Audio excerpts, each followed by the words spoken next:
আজকে এটা যদি হয়ে থাকে, এখন তো তারাই সেই অপশক্তিরাই কিন্তু বিভিন্ন বুদ্ধিমত্তা দিয়ে এই 15 মাসে তারা শুরু আর এক নতুন ষড়যন্ত্র জাল করতে চায়। এই জালে কি আমরা কি নির্বাচিত করবেন?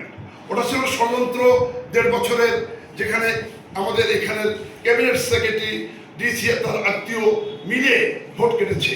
এখন তো মাননীয় প্রধানমন্ত্রী গোপালগঞ্জ থেকে আরম্ভ করে সিলেট পর্যন্ত, টেকনাফ থেকে তেঁতুলিয়া পর্যন্ত সর্বত্রই নির্বাচিত প্রধানমন্ত্রী তারেক রহমানের বিরুদ্ধে কোন ষড়যন্ত্র আমরা কি মেনে নেবেন? মেনে নেবেন না? সুযোগ দেবেন তো? 5 বছর কোনো সুযোগ নেই কাউকে কিছু বলার। আগামী 10 বছরও আমার মনে হয় আমরা পারবো, আশা করি। তাই আপনারা আমাদেরকে সহযোগিতা করবেন। এই বক্তব্যটা আমার থাকবে। আমি একজন দায়িত্ব পরাজিত ব্যক্তি হিসাবে আমাকে উনি যে সুযোগটা দিয়েছেন, আমি মাননীয় প্রধানমন্ত্রী গণপ্রজাতন্ত্রী বাংলাদেশ সরকারের মাননীয় প্রধানমন্ত্রীকে ধন্যবাদ দিচ্ছি।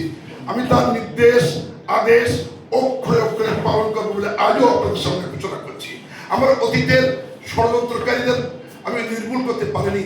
আমি এখন যখন শুনি যে ভোটের মধ্যে ব্যালটের মধ্যে এখনো ডিসির পরিকল্পিত যে ভোট কেন্দ্রগুলো হয়েছে 178টি, প্রত্যেক জায়গায় সাবেক মুস্তাক পরের ডিসি এদের যে ভোটগুলো করেছে, তাদের যে ভোট কালেকশন করে একেবারে ষড়যন্ত্র সর্বমহলে তাদের ষড়যন্ত্র ছিল। তাই আমি ইতিমধ্যে তারা বিতাড়িত হয়েছে, তাদের চাকরির জন্য নিশ্চিত না, এরাই ভোট পেয়েছে, এই আমাদের 15 বছরে, এই 15 মাসে। তাই আমি আজকের এই অনুষ্ঠানে আপনাদের সকলকে সহযোগিতা চাচ্ছি। মাননীয় প্রধানমন্ত্রী যে দায়িত্ব দিয়েছেন, আমি জন্য ছোট দায়িত্বে আপনাদের সকলের পক্ষে লড়াই করে আলোচনা তৌফিক দেয় এই কামনা করে আজকের আমাদের প্রশিক্ষণ ভাইরা যারা এসেছেন, যারা 3 দিন দিয়েছেন, এটা মাননীয় প্রধানমন্ত্রীর আরেকটা পরিকল্পনা। অতীতের প্রধানমন্ত্রী আপনার আজকের প্রধানমন্ত্রী প্রত্যেকটা কিন্তু একেবারে প্রাতিষ্ঠানিকভাবে একেবারে পরিকল্পিতভাবে প্রকল্প গ্রহণ করেছে। আরেকটি প্রকল্প তিনি নিয়েছেন, 25 কোটি গাছ বৃক্ষরোপণ তিনি করবেন।